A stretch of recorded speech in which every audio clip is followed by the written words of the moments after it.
Well, thanks for coming, everybody. I'm glad to see that the room is full. It's the first time for me. So my name is Branden Miller. I have a handle of Fozzie, but I don't really use it because, I don't know, I never did care for handles. And somebody said, hey, now you're a speaker, you need a handle. So, okay, that was a nickname. I just created a handle out of it. The topic, NSA wiretaps are legal and other annoying facts. And the reason why I use the word facts is because we're going to introduce some things called policies and procedures that aren't laws and probably aren't legal, definitely aren't constitutional. And one of the things I want you guys to come away with is a lot of people don't realize there's a difference between legal, constitutional, and ethical. I mean, three completely different things. So who am I? Well, first of all, I'm a husband. There's my lovely wife. I'm a father of three. I like doing all of these things, shopping, fishing, and driving motorcycles. I'm a 20-year veteran from the Navy. I spent those 20 years doing cryptology, and my first 14, I did maintenance, and then my last 6, I was an analyst. So my title, it was sexy. It was one of the coolest titles I ever had. Digital Network Exploitation Analyst. I loved it. And I'm a pessimist. So I always think that the world's going to end today. And if it doesn't, woohoo, it's going to end tomorrow. And then most importantly, I'm a constitutionalist. Now, I don't value any amendment over any other amendments, but I am partial to like the Second Amendment and, of course, the Fourth, Fifth, First. Got to have the First, otherwise it wouldn't be here, right? And then, why are we here? I have this little funny video. I'd like to thank my new friends for letting me play this.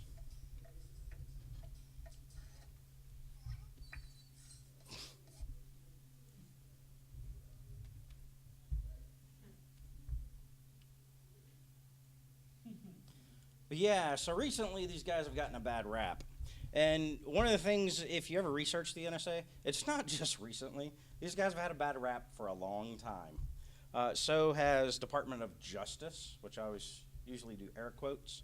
The FBI. I mean, I wasn't around in the 40s and 50s, but I'm sure it wasn't a nice organization.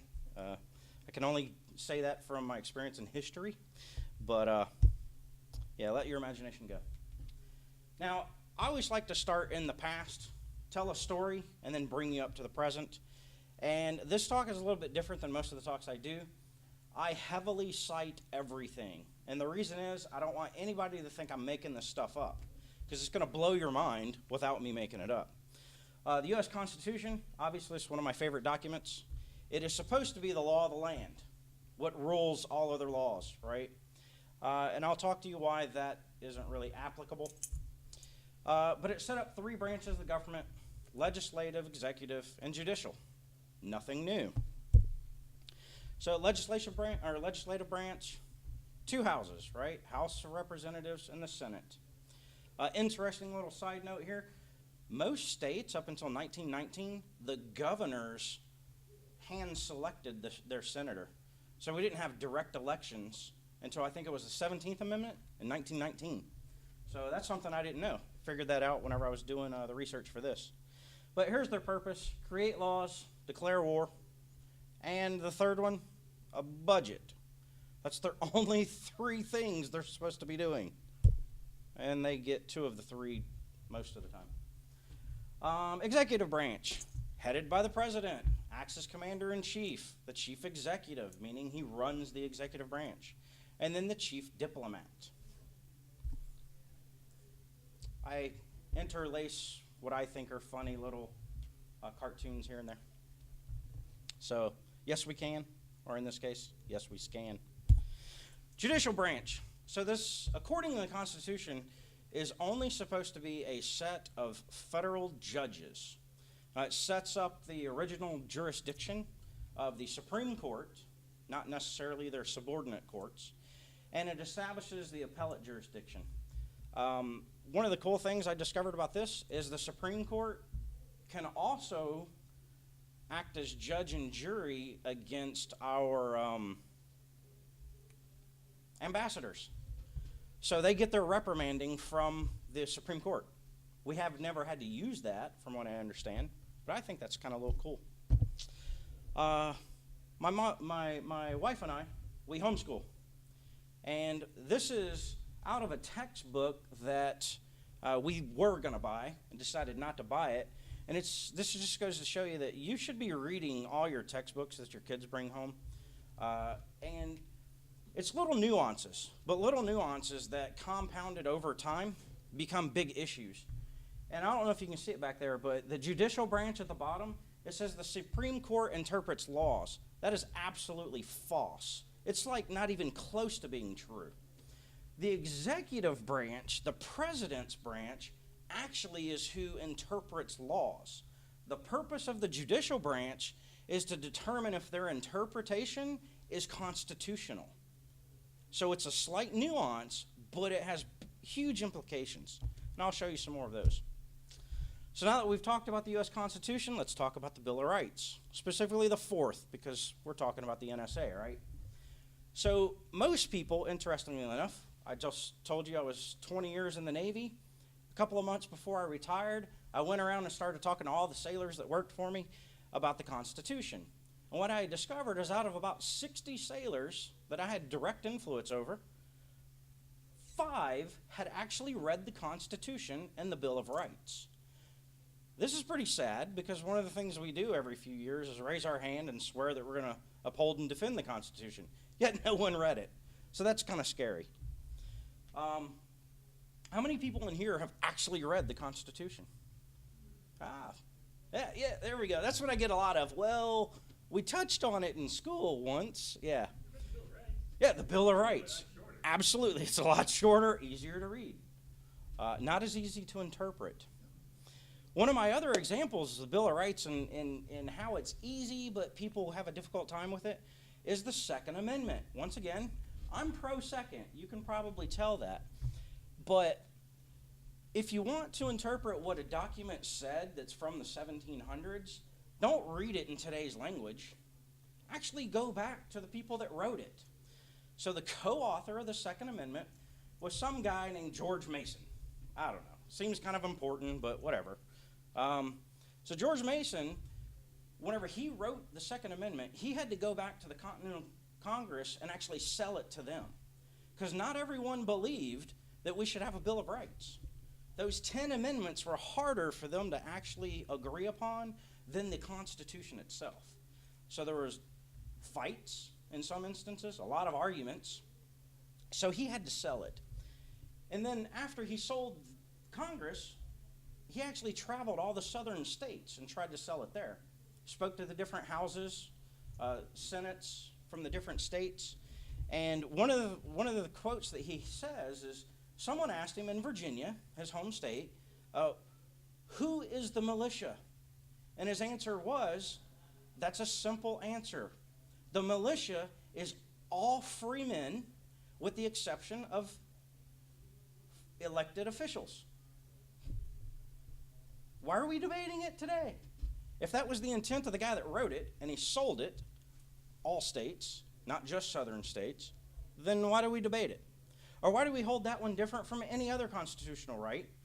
And then wonder why the fourth is debatable, or the first is debatable. So we're going to talk about some other laws and how they lead up to the current day's problems of NSA's wiretaps. Yes, sir? How do you know what he said about that apart from what's written in the actual Constitution? Okay. So my source, the question was, how do I know what he said about it?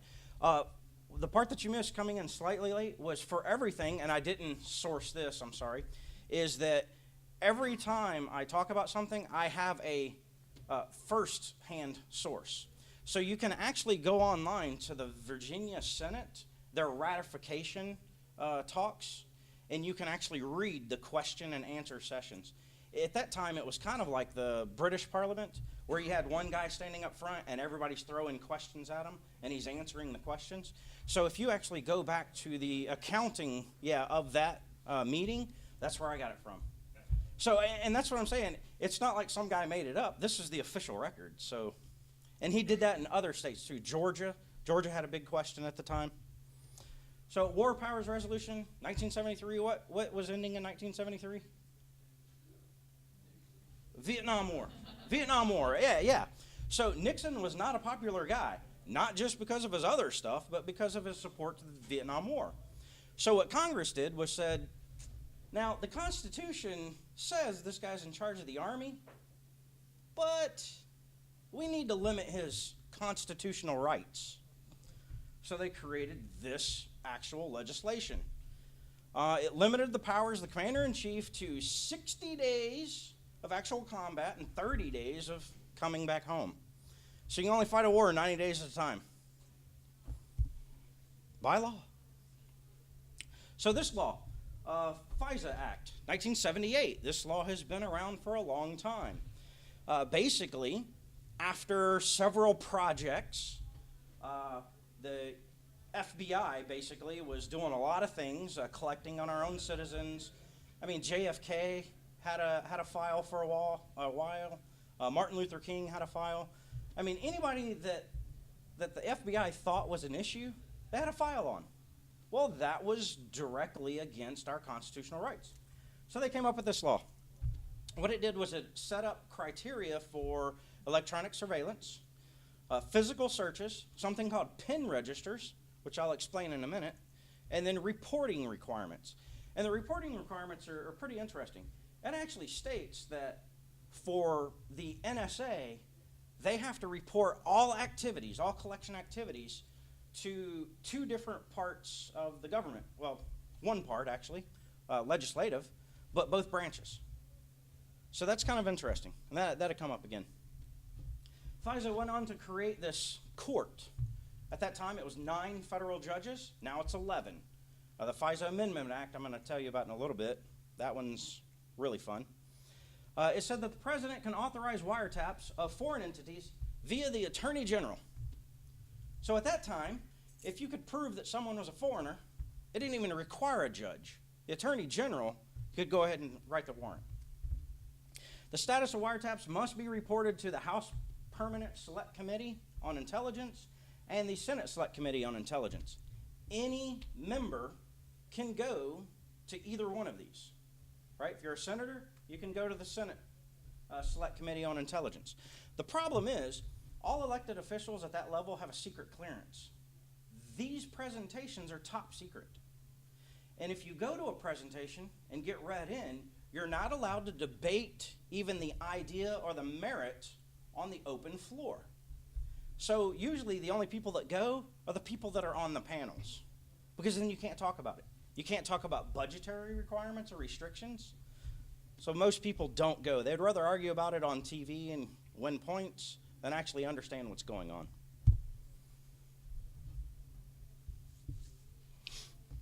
Like I said, these are mostly for me, not really for you. They allow me to breathe. Another public law. So because of that War Powers Resolution back in 1973, in September 11th, 2001, don't have to tell you what happened there. A couple of days later, the House and the Senate had to both meet separately and then meet together and then come up with a law that says we could go to war. Well, at the time it was Bush, and this is what they said. Section 2, Part A, says the president is authorized to use all necessary and appropriate force against those nations, organizations, or persons that he determines planned, authorized, or committed or aided in terrorist attacks that occurred on September 11th.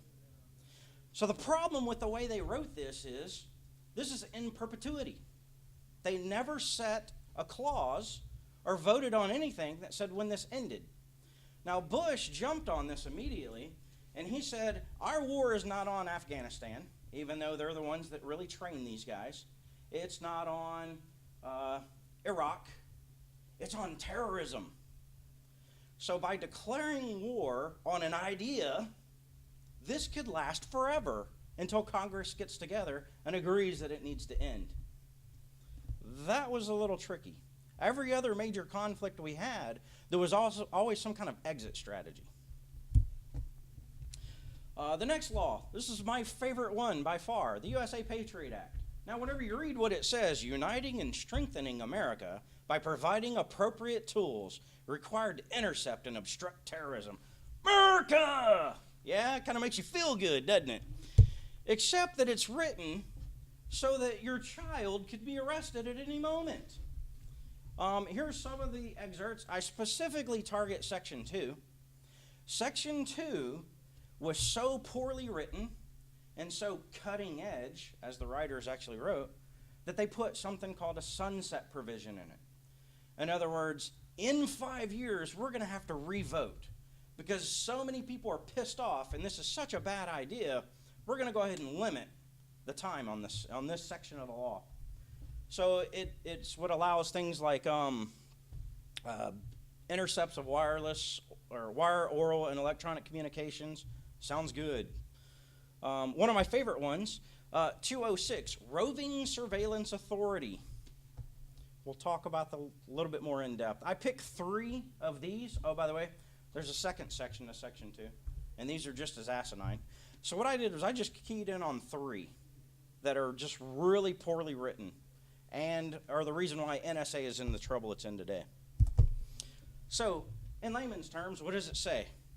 Well, it made foreign intelligence gathering a focus of the FISA court. The FISA Act actually said it's the single purpose of the FISA court.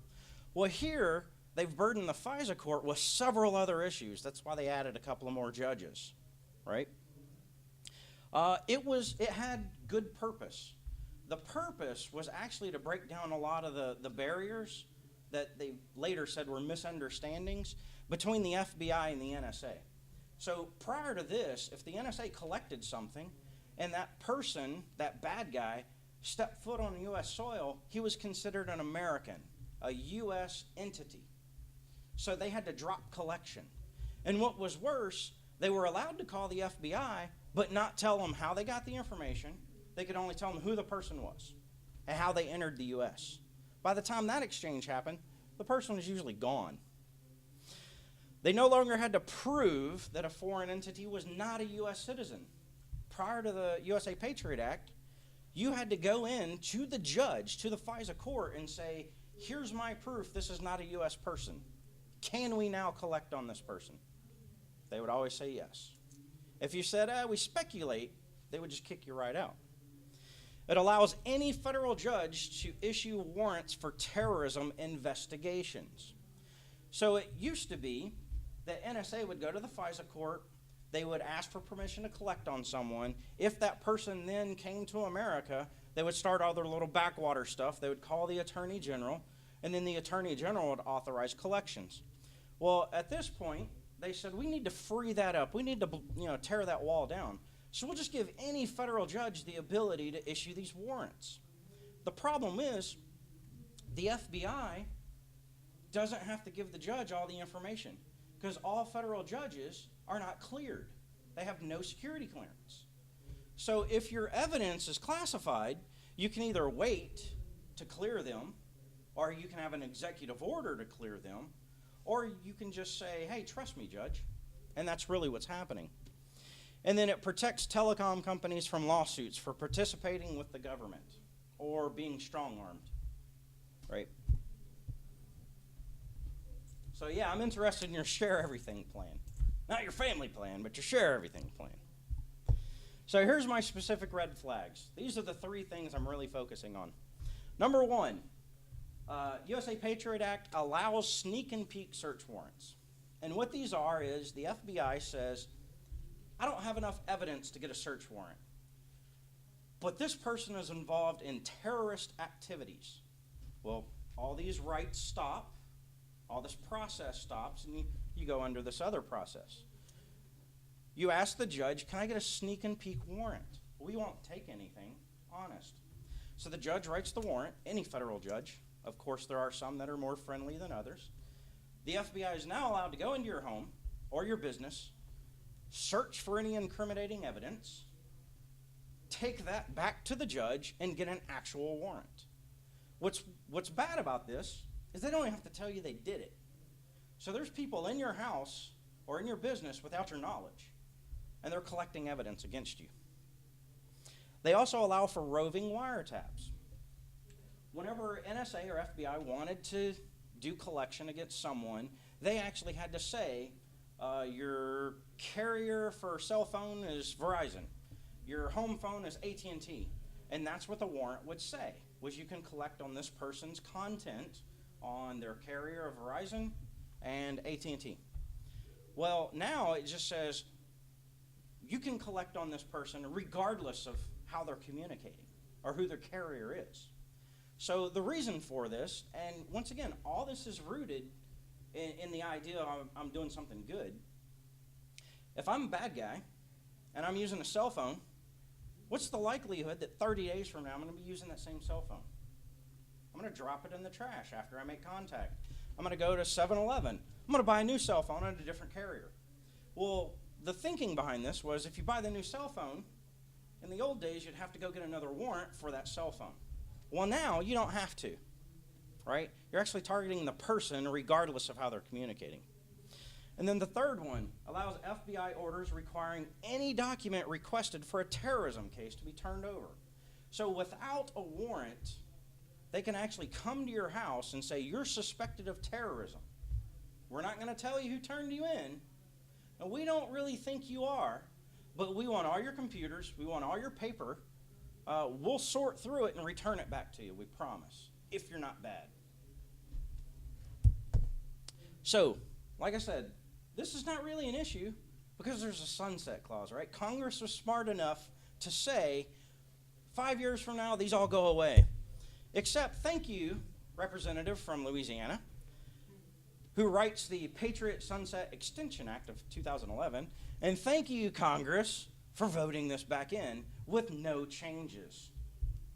It was such a hot topic, they had to put basically a sunset clause in there, but then they go ahead and just vote it back in anyway. There was almost no debate.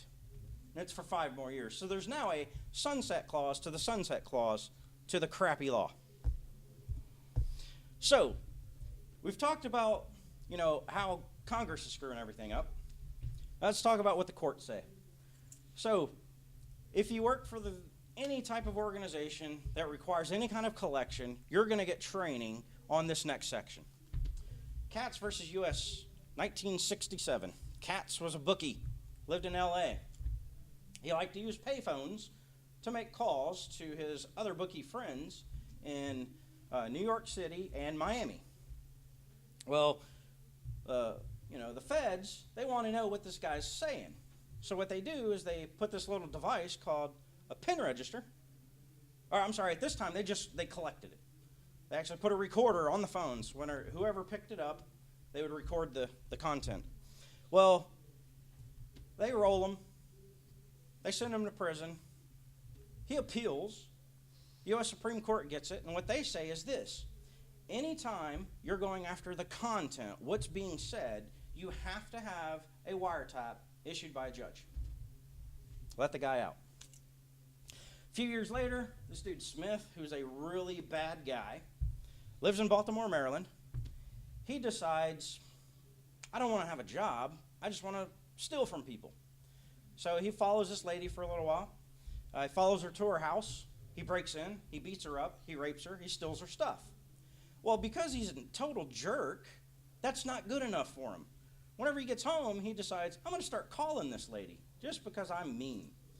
So she calls the police, and she says, hey, look, that guy that I told you about who broke into my house and beat me up, took my stuff, he's now prank calling me. I know for a fact he is. So what they did was they went to the phone company and said, can we put a pin register on the outside line on your equipment to see who he's calling? We just want to know the phone number that he's calling. And they said, yeah, sure. And if you've never seen a pin register from the 1970s, it was literally a rolling piece of paper and a pin. And whenever you would dial the rotary phone, like if you dialed a 1, that pin would actually lower and touch the paper and then raise. If you dialed a 2, it would do it twice. So that's how it recorded the phone number that you called.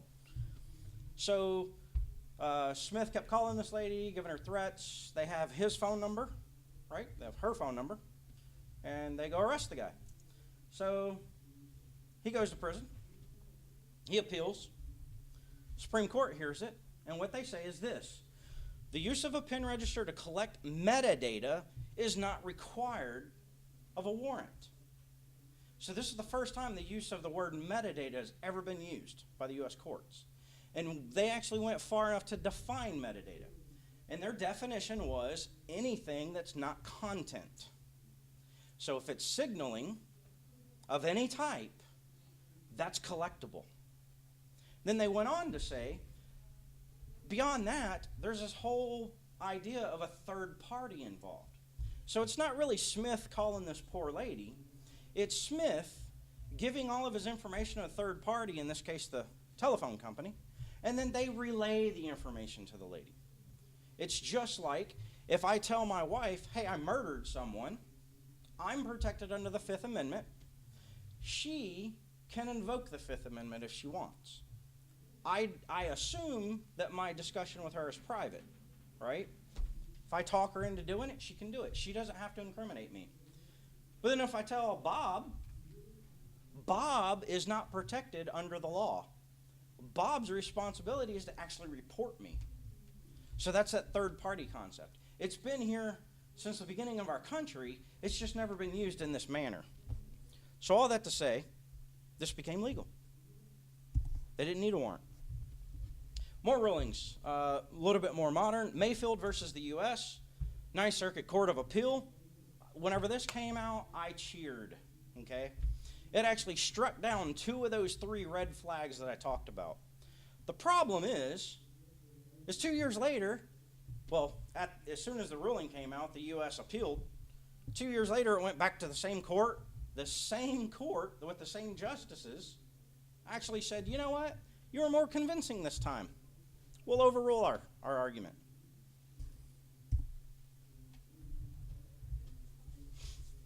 It's 11 o'clock. We know where your kids are. All right. So, how many people are pissed off so far, right? Yeah, I know. So, other constitutional inruns. And the reason why I phrase it this way is because these aren't laws. These are just programs. Hey, you can make a program if you have money. You're the government. That's allowed. So, this is Operation TIPS.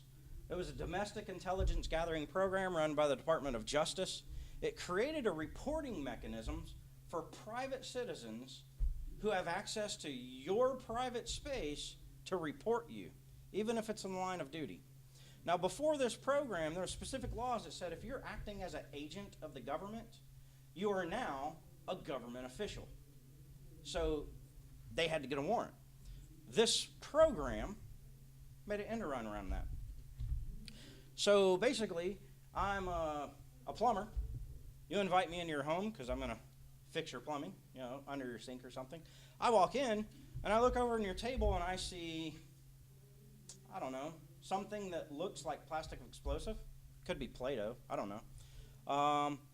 You ask for the extra bits of pipe, so I think you're making pipe bombs. I can go tell the federal government, I'm protected. I never have to talk to you again. You can't question me in court, and the government takes over and comes to your house and arrests you. Well, this was so controversial that back after the Homeland Security Act of 2002 named this specifically and shut this program down. Now, if you have a lot of money, you have a program that you think is doing good, what do you do whenever it gets shut down? You change the name of the program. Then you're not violating the law. So now we have the Nationwide Suspicious Activity Reporting Initiative. Sounds sexy, doesn't it? This is an active program currently. It's going on now. It allows you, as a private citizen, to gather information. Oh, and the government, not just private citizen, to gather information regarding behaviors, incidents associated with criminal activity. So I don't have to know that you're about to commit a crime or that you have committed a crime. I'm suspicious that you're bad. So I can now turn you in. Wonderful. But it's okay, because see, the government's on our side now. They've learned their lesson. They come up with this privacy template concept. And the purpose of this is a checkbox. And it's supposed to ensure that your privacy, civil rights, and civil liberties are not violated. And how they determine that is there are so many boxes on the page, they begin checking them off, and once they get over 50%, they're good. You're not being violated. and then they begin collection. Other inconvenient facts. These are some of my favorite ones. So, New York City. New York City has had a stop and frisk policy since about the 60s. Since Bloomberg has been in office, this has really ramped up.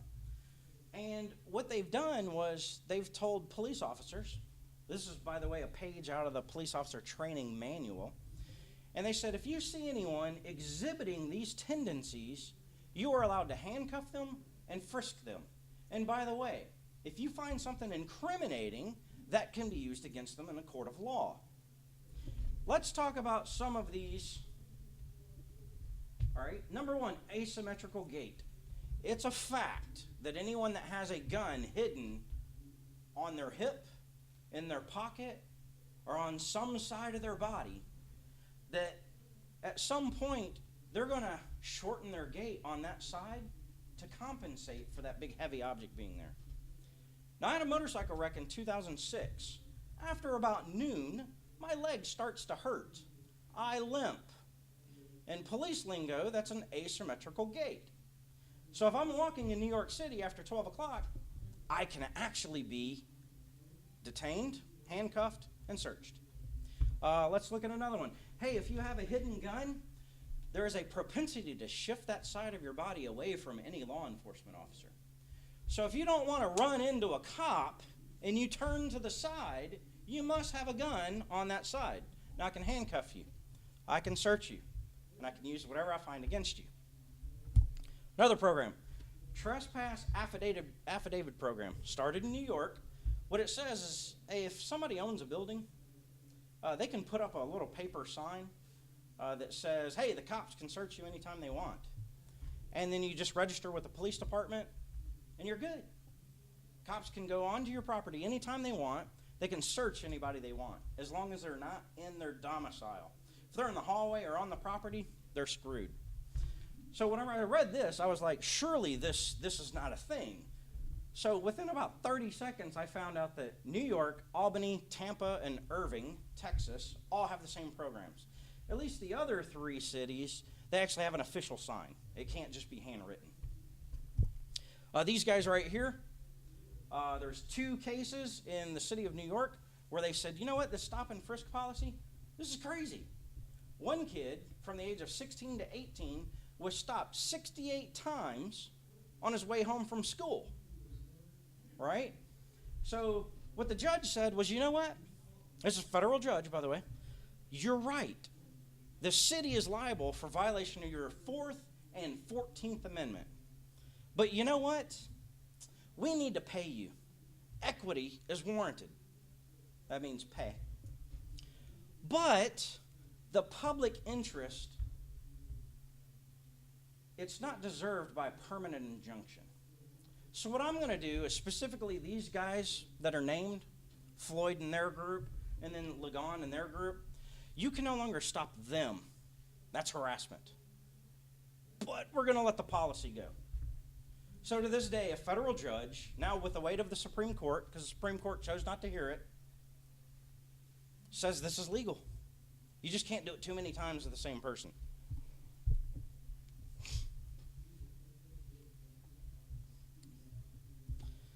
So my conclusions. I promised you this would be on the NSA, and I only touched them a couple of times.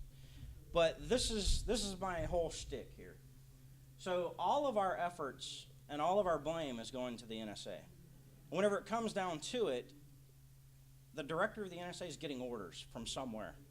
Who's he getting his orders from? The commander-in-chief, right? NSA is a military entity. It's also a civilian collection entity.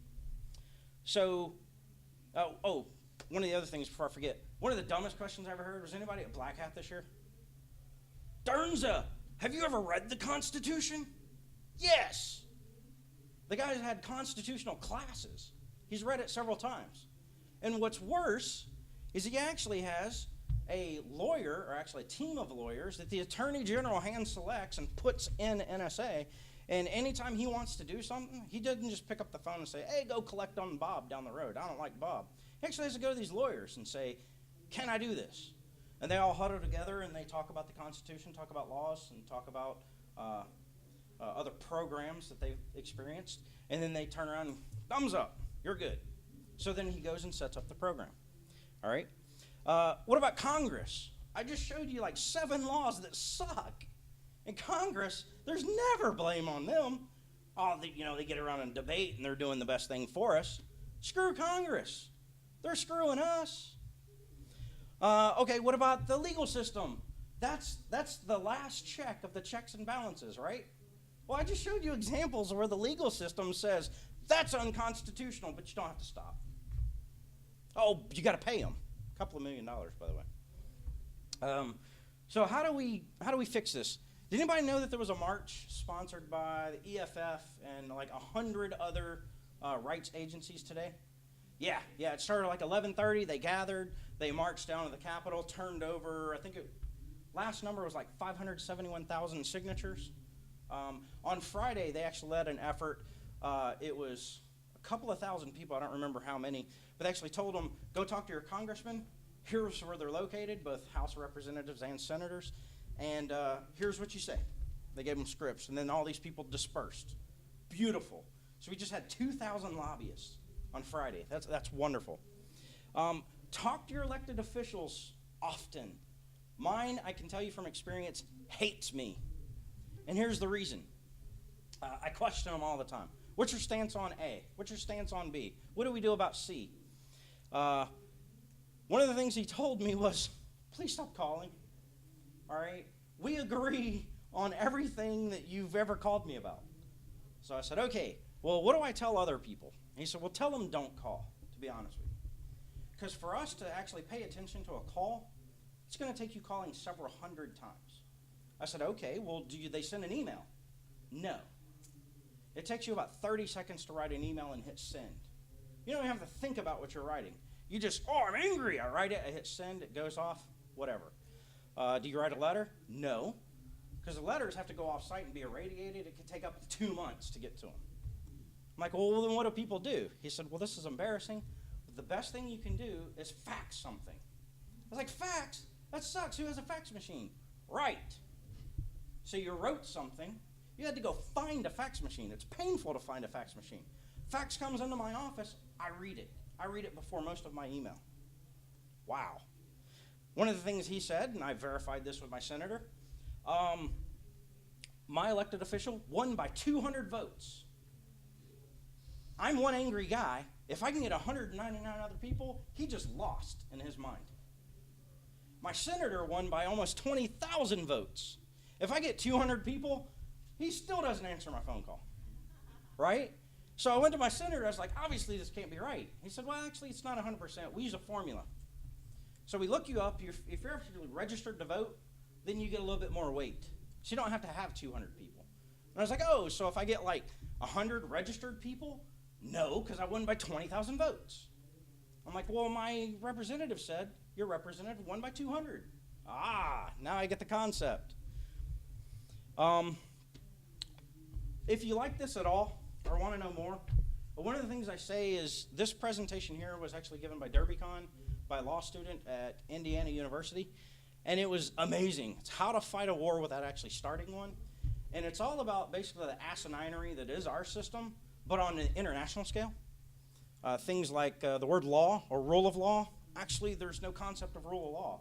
It's really whenever, it's who's bigger, who screams louder, and who has the most money, and they get their way. Well, if you get enough other little people around, then they can piss this guy off, and he'll take his toys and go home. But it's actually that way, by the way, some of our elected officials too. But that's basically what I have. I am free for questions outside. Here's my contact information. Like I said, if you want to get a hold of me. My blog, if you're one of those 14 people that read it, I appreciate it. I do tend to rant. I'll have something technical next to something non-technical, and most of it is about cons, because this is my con season, so I talk a lot about cons. But, all right. Like I said, if there's any questions, I'll actually take them out in the hall. Cool. Was I close to time? Are we not recording anymore? Not recording, it's putting me out to take on. Okay, cool. Yeah, the reason why I'm taking questions out in the hall, or after we do recording, is because I actually was an employee of NSA for a little while, 9 years. So, whenever I actually wrote this up, probably right after I retired from the military. And we have to get something called pre-publication review. Well, I sent that in 2 years ago.